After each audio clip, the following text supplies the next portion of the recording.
Welcome back, ladies and gentlemen, continuing our discussion with Engineer Sherine and Naggar.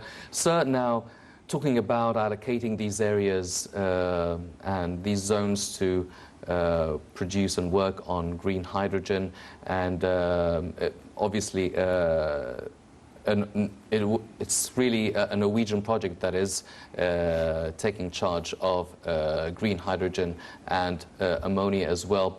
Now, how important will this be right now, obviously in light of the energy crisis taking place around the world, mainly in Europe as well?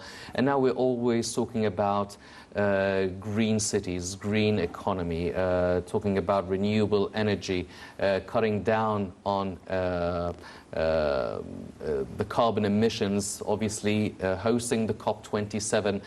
How important is such a project and such a decision to allocate these areas for green hydrogen and ammonia? That's extremely important. And already the Norwegians have pioneered in hydrogen technology, in developing hydrogen as a fuel, as a very friendly fuel, of course. And despite the fact that their country is dark half the year because of their geographical location, yet they have been very successful.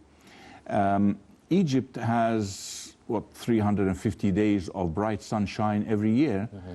And on top of that, we have now built several solar power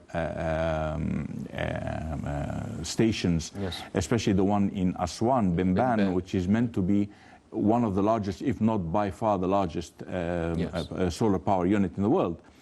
Now, this gives Egypt a lot of energy, a lot of spare energy. And with spare energy, you mean that no, we are going to be able to produce hydrogen, we're going to be able to produce more eco-friendly fuels. Already, a lot of ships have also been built to operate on hydrogen, on ammonia, and on LNG. Mm-hmm. LNG, of course, has got a certain limited carbon emissions, but not that much. Hydrogen, of course, is zero emissions. Hydrogen, production of green hydrogen, is not really a sophisticated process. And I think we can, in Egypt, we can produce green hydrogen very economically because we can use solar power to produce hydrogen. Of course, that's a process. I'm not going to go through the technicalities of it now, but it is not a difficult process.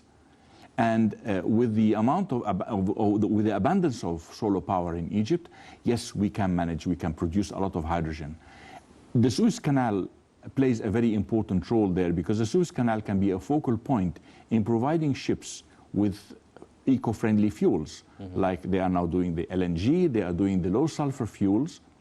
They're just being contracted with several vendors who are going to be supplying ships with eco-friendly fuels.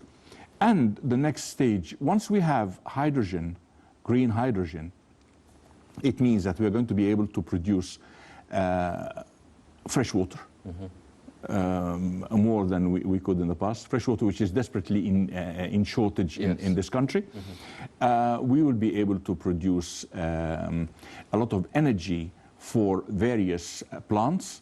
We will also be a pioneer in supplying fuel, eco-friendly fuel, for the shipping industry. Mm-hmm. In the past 10 years, the the EU have implemented what you call a SECA zone. The SECA zone refers to the sulfur emissions controlled area. Mm-hmm.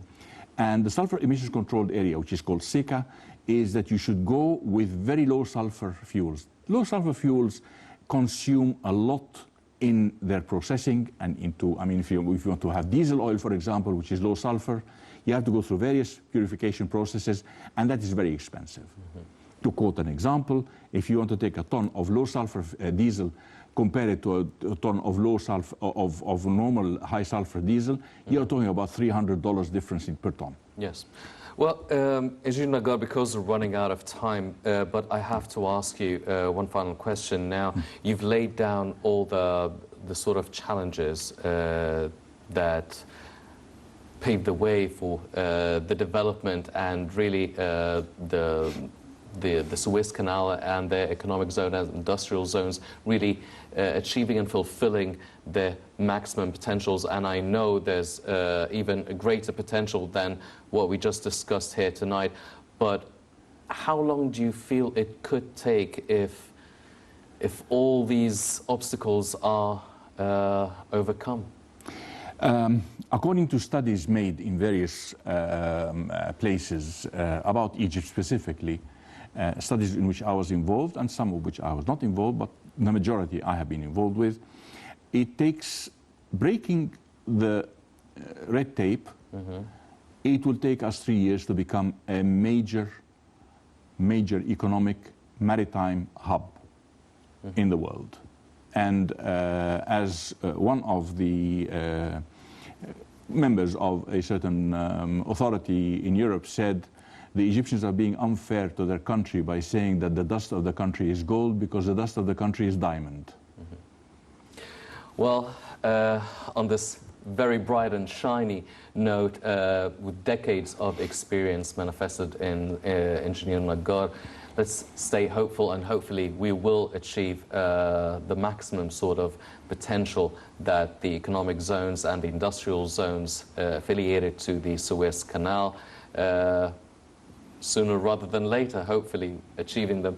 Unfortunately, that's all the time we have for this edition of the Daily Debate. But before we go, I'd like to thank my very distinguished guest, Engineer Sherine Naggar, the International Maritime Transport Consultant. Engineer Naggar, it was a pleasure having you with us on the show. Pleasure was all mine. Thank you very much, sir. Ladies and gentlemen, please stay tuned for more coming up on Nile International. I'm Hani Saif. Thank you for joining us.